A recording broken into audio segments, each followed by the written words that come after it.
네, 오늘은 우리가 받은 은혜라는 제목으로 우리 함께 하나님 말씀을 함께 나누도록 하겠습니다. 날마다 우리에게 주신 하나님의 은혜를 우리가 기억하고 또 그 은혜에 반응하는 삶을 살아가는 것이 우리에게 얼마나 중요한 것인지 모릅니다. 하루를 시작하심에 나에게 주신 그 감사의 제목들을 찾아서 하나님 앞에 그 감사한 것을 주심에 찬양하고 또 예배하고 기도하는 그런 우리의 신앙 고백들이 필요한 것이죠. 뿐만 아니라 우리에게 이처럼 좋은 공동체를 주셔서 함께 모여서 찬양하고 또 이 밤에 기도할 수 있다는 것, 이것 또한 참으로 하나님께서 우리에게 주신 그런 귀한 은혜이고 또 감사의 제목인 줄로 믿습니다. 저도 개인적으로 늘 이 마음을 지키려고 많이 노력을 합니다. 새벽마다 하나님 앞에 기도할 때에 또 저희 가족을 위해서 기도할 때 이런 기도를 빼먹지 않고 하는 것 같아요. 이게 무엇이냐면 하나님 늘 감사를 잃어버리지 않게 해주세요. 감사하게 해주세요. 우리 사랑하는 아이들 또 제 아내가 하나님 앞에서 감사를 어떠한 경우에도 잃어버리지 않는 그러한 삶을 살게 해주세요 라고 이렇게 기도하면서 또 제 스스로도 위해서 또 동일한 기도를 하는 것이죠. 우리들의 삶은 여러 가지 어려움이 참 많고 아픔과 슬픔도 있지만 분명한 것은 이거인 것 같습니다. 우리가 당하는 수많은 문제들보다 우리는 훨씬 많은 하나님의 은혜와 또 사랑을 받아 누리고 살아가고 있다는 것이죠. 비교할 수 없을 만큼 더 많은 사랑, 더 많은 은혜를 우리는 누리고 있다는 것입니다. 그렇기 때문에 우리의 삶이 항상 쉬지 않고 하나님 앞에 감사하는 삶을 살아야 하는 삶이 아닌가라는 생각을 합니다. 우리가 잘 알고 있는 찬송가가 있어요. 찬송가 429장입니다. 혹시 제목 아시겠습니까? 안 보시고? 네. 세상 모든 풍파 너를 흔들어. 이 찬양이죠. 이 찬양의 가사가 이렇게 되어 있어요. 세상 모든 풍파 너를 흔들어 약한 마음 낙심하게 될 때에 내려주신 주의 복을 세어라. 주의 크신 복을 네가 알리라. 받은 복을 세어보아라. 크신 복을 네가 알리라. 받은 복을 세어보아라. 주의 크신 복을 네가 알리라. 사랑하는 여러분, 우리는 이처럼 매일매일 우리의 삶 속에 부어주시는 그 수많은 하나님의 은혜와 사랑, 그 복들을 기억하고 또 찾아내고 기록하고 그것을 헤아려 보는 삶을 끊임없이 살아가야 하는 것입니다. 그럴 때 우리 삶에 풍파가 오건 근심과 걱정과 또 막힘을 당하건 그 가운데 하나님의 크고 놀라운 손길을 바라보고 또 나에게 베풀어 주신 은혜가 얼마나 큰지를 다시금 깨닫게 되는 은혜를 누리게 되는 것이죠. 이처럼 우리의 삶이 늘 이런 많은 복을 주신 하나님을 늘 찬양하는 우리의 삶이 되기를 소망합니다. 이처럼 정말 말할 수 없는 놀라운 사랑과 큰 은혜를 경험한 한 인물이 오늘 본문에 등장하고 있습니다. 그 사람은요, 나이가 약 40세 정도 되어 있다고 나중에 나와요. 40살 먹은 사람이에요. 근데 이 사람은요, 나면서부터 걷지 못하는 사람이었어요. 이 사람은 어떻게 살아갔을까요? 매일매일 성전 미문, 아름다운 문, 그 문 앞에 나아가서 거기서 구걸을 하면서 그 사람에게 주는 사람들의 그 동정 어린 그 물질을 통해서 살아가는 삶을 쭉 살아왔던 인생이에요. 근데 매일매일 반복되던 그 삶 가운데 여러분 놀라운 일이 일어난 거죠. 기도 시간에 성전으로 올라가던 베드로와 요한이 그 사람을 보고 예수 그리스도의 이름으로 일어나 걸어라 이렇게 선포했던 것입니다. 그랬더니 이 걷지 못했던 사람이 그 자리에서 일어나 걷게 되는 놀라운 은혜, 놀라운 기적을 경험하게 되었던 것이죠. 여러분, 실로 엄청난 일 아닌가요? 엄청난 기적을 경험한 것이죠. 여러분, 놀랍잖아요. 와, 어떻게 이런 경험을 할 수 있을까? 어떻게 이렇게 하나님의 놀라운 기적을 경험할 수 있을까? 나도 경험해보고 싶다 라는 생각이 들지도 모르겠습니다. 근데 여러분, 놀라운 사실이 무엇인지 아십니까? 바로 이처럼 크고 놀라운 말할 수 없는 그런 기적과 같은 위대한 일을 여러분 동일하게 저와 여러분들이 누리고 있다는 사실입니다. 이 사람이 경험한 그 기적보다 더 크고 위대한 하나님의 은혜를 우리가 누린 자라는 사실을 우리가 늘 기억해야 하는 것이죠. 특별히 오늘 이 시간 이 본문을 통해서 우리가 받은 하나님의 은혜가 무엇인지 우리 한번 같이 생각해 보는 시간이 되기를 원합니다. 그렇다면 우리가 하나님께 받은 그 은혜가 어떠한 은혜이겠습니까? 첫 번째로는요, 새로운 삶의 문을 열어주신 은혜입니다. 우리가 하나님께 받은 은혜, 새로운 삶의 문을 열어주신 은혜죠. 우리 2절과 3절을 한번 같이 읽도록 하겠습니다. 자, 시작. 나면서부터 못 걷는 사람을 사람들이 떠매고 왔다. 그들은 성전으로 들어가는 사람들에게 구걸하게 하려고 이 못 걷는 사람을 날마다 아름다운 문이라는 성문 곁에 앉혀 놓았다. 그는 베드로와 요한이 성전으로 들어가려는 것을 보고 구걸을 하였다. 여러분, 우리가 받은 은혜, 바로 새로운 삶의 문, 새로운 인생의 새로운 삶의 영역으로 우리를 인도하는 귀한 은혜를 우리가 누렸다는 것이죠. 여러분, 오늘 본문송 등장하고 있는 걷지 못하는 사람은요, 언제부터 걷지 못했다고 나와 있습니까? 그 시기를 명확하게 보여주고 있죠. 나면서부터 못 걷는 사람이었대요. 그러니까 이 사람이 40살 정도 됐으니까 40평생을 한 번도 걸어보지 못했던 사람이에요. 걷는 느낌이 무엇인지 몰라요. 상상은 할 수 있겠죠. 근데 한 번도 경험해보지 않았기 때문에 걷는 것, 뛰는 것, 그리고 걸으면서 춤추는 것, 여러분 이것이 어떤 느낌인지 어떤 삶인지 여러분 모르는 사람이에요. 그냥 상상 속에서만, 생각으로만 누려야 하는, 감히 그가 경험해 볼 수 없는 그런 영역의 삶이라는 것입니다. 혹여 원래 잘 걷는 사람이었는데 불의한 사고를 통해서 못 걷게 되었다면 여러분 어떻게 잘 고치고 잘 치료하고 잘 회복하면 걸을 수 있겠다라는 그런 생각과 희망이 있을 거 아니에요? 그러나 여러분, 이 사람은 어떤 사람이에요? 나면서부터 못 걷는 사람이에요.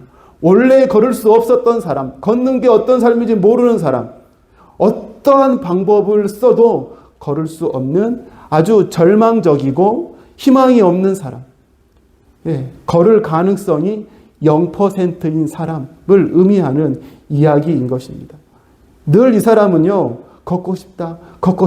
그렇지만 나는 걸을 수 없는 삶이야 라는 육체적인 한계 속에서 늘 갇혀 살았던 사람이었습니다. 근데 여러분, 그뿐만이 아니에요. 여러분, 여기서 한 발자국만 더 들어가면 성전에 들어갈 수 있었어요. 근데 여러분, 이 사람은요, 40평생 한 번도 성전에 들어가지 못했던 사람이에요. 그 이유가 무엇이겠습니까? 우리 요한복음 9장 2절 보면 이런 말씀이 있어요. 제자들이 예수께 물었다. 선생님, 이 사람이 눈먼 사람으로 태어난 것이 누구의 죄 때문입니까? 이 사람의 죄입니까? 부모의 죄입니까? 여러분, 이 당시 사람들의 생각을 보여주고 있는 대화 아닌가요? 그 당시 사람들의 생각이 이랬던 거예요. 유대교에서는요, 전염병을 앓고 있는 사람이나 몸에 어떤 신체적인 장애를 가지고 있는 사람은 하나님의 저주를 받은 사람이다 라고 이렇게 생각을 했어요. 그러니까 여러분, 이 부정한 사람이니까 이 부정한 사람이 성전에 들어갈 수 있다? No, 안 된다는 거죠. 그래서 이 사람은 평생 그 성전 문턱을 지나가 보지 못했던 사람인 거예요. 여러분, 이 사람은요, 육체의 한계 속에 늘 갇혀서 살았던 것뿐만 아니라 그 평생의 종교적인 한계 속에 넘지 못하는 벽 앞에 갇혀 살았던 사람이에요. 육체적인 한계, 종교의 한계에 갇혀 살았던 이 사람. 근데 여러분, 어떻게 그 한계를 넘어서 한 번도 경험하지 못했던 그 상상 속에 있었던 삶을 이 사람이 살게 되었습니까? 예, 바로 예수 그리스도 이름으로 선포된 그 말씀 앞에 이 사람이 걷게 되는 놀라운 기적을 경험함으로 말미암아서 여러분, 이러한 변화가 그의 삶 가운데 생겨나게 된 것이죠. 여러분, 이 사람은요, 육체적으로 한계가 극복돼서 걷는 것뿐만 아니라 이제는 몸이 정상하게 됐으니까 어때요? 한 번도 들어가 보지 못한 성전에 들어갈 수 있게 되었던 거예요. 여러분, 걷고 뛰면서 얼마나 행복했을까요? 얼마나 감격했겠습니까? 40평생 꿈에도 생각해 보지 못했던 그 새로운 삶을, 그 새로운 신세계를 이 사람이 지금 누리고 경험하고 있잖아요.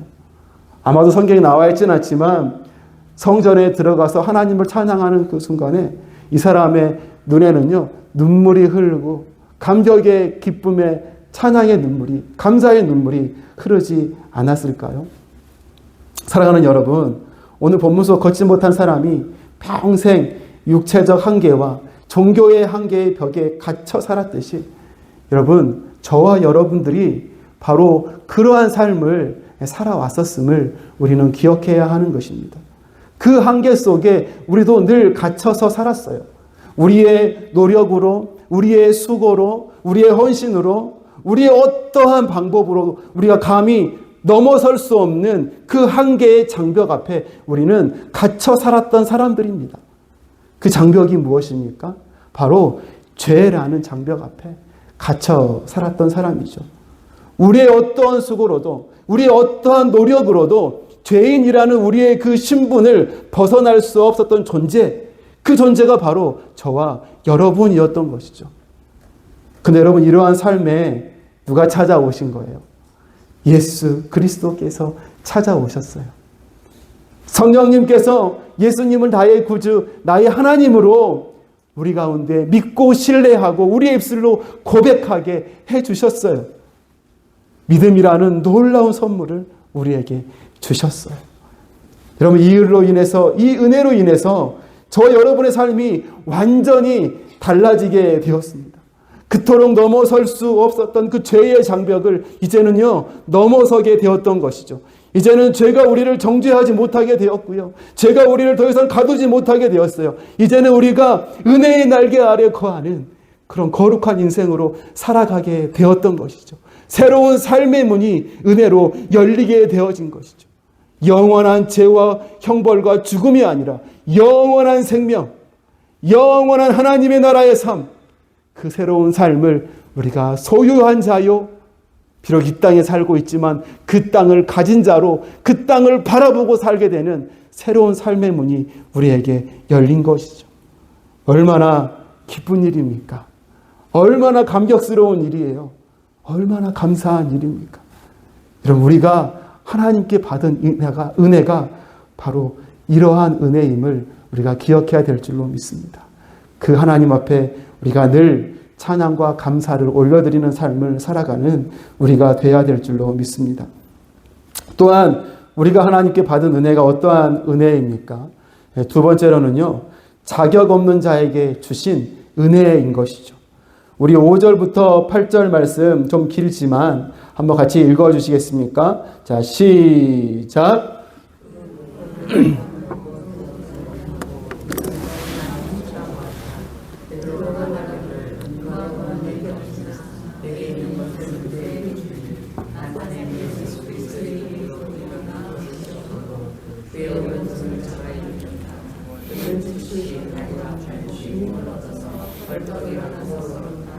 그는 걷기도 하고 뛰기도 하며 하나님을 찬양하면서 그들과 함께 성전으로 들어갔다.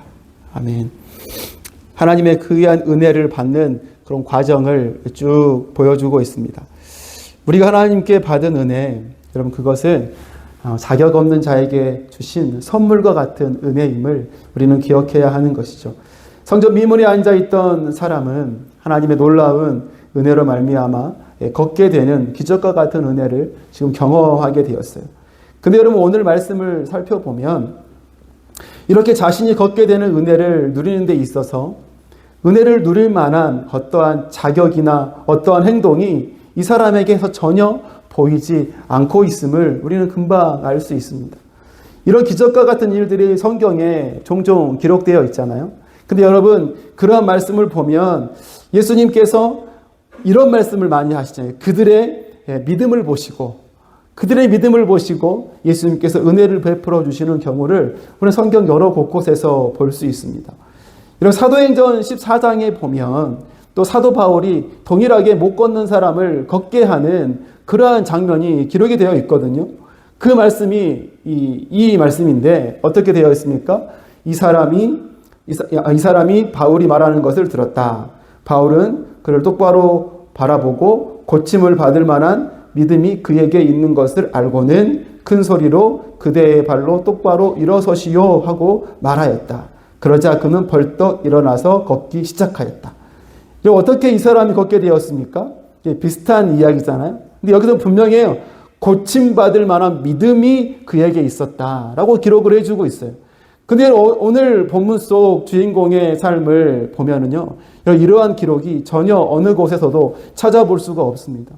오히려 이 사람의 어떠한 믿음이 아니라 이 사람을 가운데 두고 그 주변에서 이 사람의 회복을 위해서 일하시는 여러 사람들과 하나님의 손길이 그 옆에 보여주고 있음을 우리는 금방 알 수 있는 것이죠.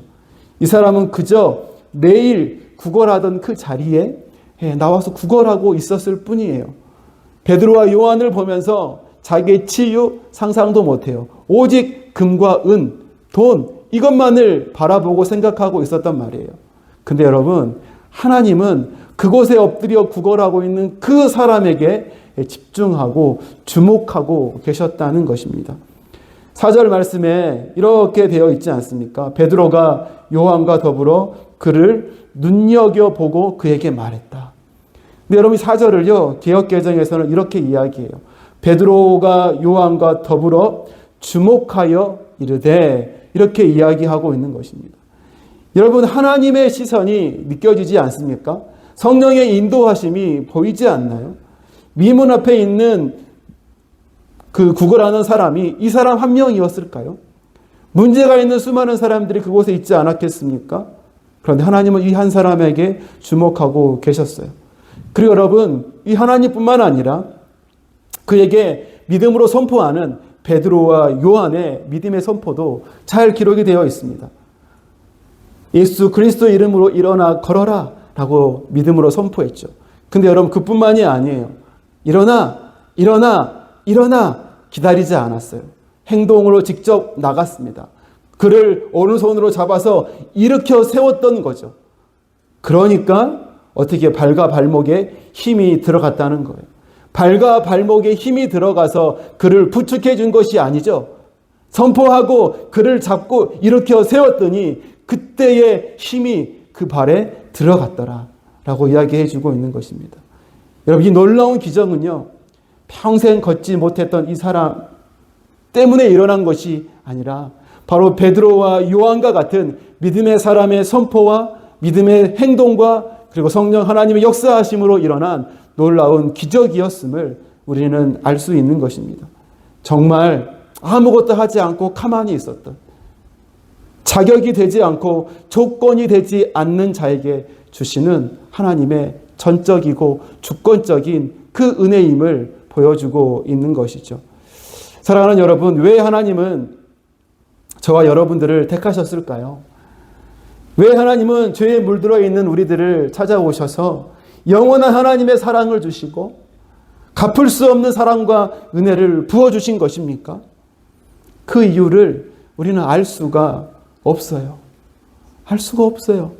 하나님 왜 저 같은 사람을, 알 수가 없는 거죠. 근데 여러분, 분명한 것이 있습니다. 동일하게 우리가 같이 공통적으로 고백할 수 있는 게 있어요. 세상 그 누구도 이런 하나님의 은혜를 받을 만한 자격이 되는 사람이 아무도 없다는 것이죠. 우리가 받은 은혜는 그저 자격 없는 우리를 긍휼히 여겨주시사 부어주시는 하나님의 주권적인 은혜라고 밖에 우리는 고백할 수 없는 거예요. 여러분, 칼빈이 이런 5가지 교리를 이야기를 했습니다. 전적인 부패, 제한된 무조건적인 선택, 제한된 속죄, 불가항력적인 은혜, 성도의 견인. 우리의 구원에 있어서 하나님이 이렇게 일하신다는 거죠. 이 영어 앞자리 빨간색으로 해놓은 곳을만 딱 뭉쳐가지고 튤립이라고 부르는 5가지 교리인 거예요. 이것만 봐도 우리가 어떤 은혜를 받았는지 알 수 있지 않습니까? 우리는 전적으로 부패한 존재, 받을 만한 자격이 없는 그런 연약한 존재라는 거죠. 그런데 아무런 조건 없이 자격이 되지 않는 우리를 하나님의 무조건적인 사랑과 선택으로 우리를 선택해 주셨다는 거죠. 그 하나님의 은혜가 우리가 거부할 수 없을 만한 불가항력적인 은혜로 우리를 덮으시고 우리를 인도해 주셨다는 것입니다. 왜 나에게 이런 은혜를 주셨나요? 우리의 이성으로 알 수가 없어요. 그러나 하나님은 이처럼 우리를 소중한 존재로 선택해 주셨다는 것입니다. 사랑하는 여러분, 저와 여러분이 받은 은혜가 바로 이 은혜인 거예요. 아무런 자격이 없는 자에게 말도 안 된 이 놀라운 은혜를 하나님께서 부어주셨다는 것입니다. 이 은혜를 받은 자로서 날마다 하나님 앞에 감사와 찬양으로 살아가는 우리가 되어야 될 줄로 믿습니다. 마지막으로 우리가 하나님께 받은 은혜가 무엇입니까? 그 은혜는요, 받은 자에게 여러분 책임이 따르는 은혜인 것이죠. 책임. 우리 9절과 10절 말씀을 함께 읽겠습니다. 자, 시작. 사람들은 모두 그가 걸어다니는 것과 하나님을 찬양하는 것을 보고 또 그가 아름다운 문 곁에 앉아 구걸하던 바로 그 사람임을 알고서 그에게 일어난 일로 몹시 놀랐으며 이상하게 여겼다. 아멘. 여러분, 하나님께서 주신 은혜, 바로 죄를 넘어서는 새로운 삶의 문을 열어주시는 은혜라고 했어요. 그리고 하나님께 주신 은혜는요, 자격 없는 자에게 주신 은혜다라고 했습니다. 그리고 우리가 마지막으로 기억해야 할 것이 무엇이냐면, 우리가 받은 은혜는 받은 자에게 책임이 따르는 은혜라는 것을 우리가 기억해야 하는 것입니다. 여러분, 고침받은 이 사람의 모습을 한번 보십시오. 놀라운 하나님의 은혜를 받고 나서 그가 향했던 곳이 어디입니까? 베드로와 요한과 함께 성전으로 들어갔어요. 그리고 자신에게 은혜를 베풀어 주신 그 하나님을, 자신에게 예수 그리스도 이름으로 선포해 주셨던 그 능력의 이름 예수 그리스도 이름을 높이고 찬양하고 있는 모습을 보여주고 있습니다. 여러분, 이것이 은혜를 받은 자의 모습이어야 함을 우리는 기억해야 하는 것이죠. 우리는 의지적으로 우리에게 은혜를 주신 하나님을 높이고 증거하고 자랑하는 삶을 살아가야 하는 것입니다. 의지를 드려야 되는 것이죠. 이것이 은혜를 받은 자의 당연한 반응이고 은혜에 뒤따르는 우리의 책임임을 우리는 기억해야 합니다. 그런데 우리가 하나님을 찬양하고 증거하는 그 일에 비단 우리의 입술로만 되는 것이 아닙니다. 우리가 의식하지 못하는 순간에도 우리의 삶을 통해서 하나님께 영광을 돌리고 하나님을 증거하는 삶을 살아가야 하는 것입니다. 내가 의식하지 못하는 순간에도 말이죠. 오늘 고침을 받은 사람의 삶은요, 그 삶 자체가 예수 그리스도를 나타내는 삶이었어요. 그의 삶을 통해서 주위의 수많은 사람들이 예수님을 떠올렸기 때문입니다. 여러분, 왜 그랬을까요?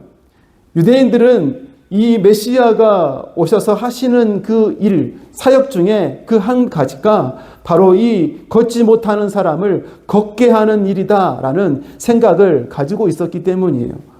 여러분, 이사야서 35장 6절 말씀을 보면 이런 말씀이 있어요. 그때에 다리를 절던 사람이 사슴처럼 뛰고 말을 못하던 혀가 노래를 부를 것이다. 광야에서 물이 솟겠고 사막에 시냇물이 흐를 것이다. 메시아가 오시며 메시아 시대가 오게 되면 이러한 일이 일어날 것이다. 그때 다리 저는 사람이 사슴처럼 뛰게 되는 일이 일어나게 될 것이다 라고 기록해 주고 있는 거죠. 여러분, 그뿐만이 아니죠. 요한복음 7장 22절을 보십시오. 같이 읽겠습니다. 시작. 예수께서 그들에게 이렇게 대답하셨다. 너희가 보고 들은 것을 가서 요한에게 알려라. 눈먼 사람이 다시 보고 다리 저는 사람이 걷고 나병 환자가 깨끗해지고 귀먹은 사람이 듣고 죽은 사람이 살아나고 가난한 사람이 복음을 듣는다. 아멘. 여러분, 이게 무슨 말씀인가요? 세례 요한의 제자들을 보내서 심부름을 시킨 거예요. 예수님이라는 분에게 가서 물어봐라. 무엇을 물어봤죠? 오실 그이가 당신이십니까? 이렇게 물었던 거예요. 그런데 예수님의 대답이 무엇입니까? 세례 요한한테 이렇게 대답하면 알 거야 라고 하시면서 이 말씀을 하시는 거예요. 다리 저는 사람이 걷고 눈먼 사람이 보고 가서 이렇게 대답해라. 그럼 요한이 알게 될 것이다 라고 이야기하는 것이죠. 무슨 뜻입니까? 이 자체가 자신이 메시아임을 보이시고 있는 거예요. 오늘 본문 속 이 사람은 자신이 인식을 하건 하지 못하건 예수 그리스도를 나타내고 있는 삶이었던 것이죠. 이러한 자신의 삶이 수많은 사람들에게 예수님이 메시아이심을 보여주는 삶, 그 삶 자체가 그리스도를 나타내는 삶이었던 거예요. 사랑하는 여러분, 하나님의 은혜를 받은 자의 모습이 여러분 어때야 할까요? 오늘 본문 속 치유받은 자의 모습을 우리가 묵상해야 될 것입니다. 자신의 의지를 들여서 은혜에 반응하는 삶을 살며 자신의 의지를 들여서 예수 그리스도를 증거하는 삶을 살아가는 것이죠. 그리고 여기서 멈추는 것이 아니라 더 나아가서 자신이 의식하지 못하는 순간에도, 자신이 의지를 들이지 못하는 순간에도 우리 가운데 나타난 변화들을 통해서 주변의 사람들이 예수님을 알게 되고 깨닫게 되고 믿게 되는 일들이 우리 주변에 있어야 하는 것입니다. 오늘 본문 속 말씀처럼 놀라운 기적이 우리의 삶 속에 일어나면 제일 좋겠죠. 그런데 여러분, 그러지 않더라도 별로 티가 나지 않고 극적인 어떤 효과는 없을 수 있지만 끊임없이 은혜로 변화되어진 우리의 삶을 우리는 나타내고 보여줘야 하는 것이죠. 그리스도인다운 행동, 그리스도인다운 희생과 정직과 헌신, 그러한 모습을 우리는 보여줘야 하는 것입니다. 특별히 인생의 고난을 당했을 때, 어려움을 만났을 때, 인생의 광야에 놓여 있을 때 어떻게 행동해야 되는 것입니까? 은혜를 받은 자로서의 삶의 반응을 보여야 하는 것이죠. 여러분, 참 신기하죠? 날마다 하나님께서 주신 은혜에 반응하고 살고자 그 은혜 앞에 날마다 내 인생을 맡기고 살아갈 때 우리 안에 놀라운 변화들이 일어나잖아요. 고난 중에 있는데 우리 안에 말할 수 없는 기쁨이 생기는 거죠. 환난 중에 있는데 그 가운데 감사의 거리가 눈에 보이는 거죠. 여러분, 이것이 은혜를 받은 사람의 변화의 모습이 아닐까요? 우리가 그렇게 살아갈 때에 내가 의도하지 않아도 믿지 않는 세상의 사람들이 이러한 우리의 삶을 통해서 하나님을 깨닫고 복음으로 한 발자국 더 다가오는 일들이 일어나게 될 줄로 믿습니다. 이처럼 은혜를 받은 자로서의 사명과 책임을 잘 감당하는 우리 모두가 되길 소망합니다. 말씀을 맺겠습니다. 오늘 우리가 받은 은혜라는 제목으로 함께 말씀을 나눴습니다. 우리가 받은 은혜는 죄의 한계를 넘고 영원한 생명이라는 새로운 삶의 문을 열어주신 은혜라고 했습니다. 또한 이 은혜를 전혀 받을 만한 자격이 없는 자에게 부어주시는 놀라운 은혜라고 했죠. 그리고 우리가 받은 이 은혜는 계속해서 우리를 통해서 흘러가야 할 은혜이고 이 은혜를 흘려보내야 하는 책임이 따르는 귀한 은혜라고 했습니다. 이곳에 모인 저와 여러분들이 이 놀라운 은혜를 받은 사람임을 기억해서 은혜를 주신 하나님께 영원토록 찬양하는 그런 우리의 삶이 되시기를 간절히 소망합니다.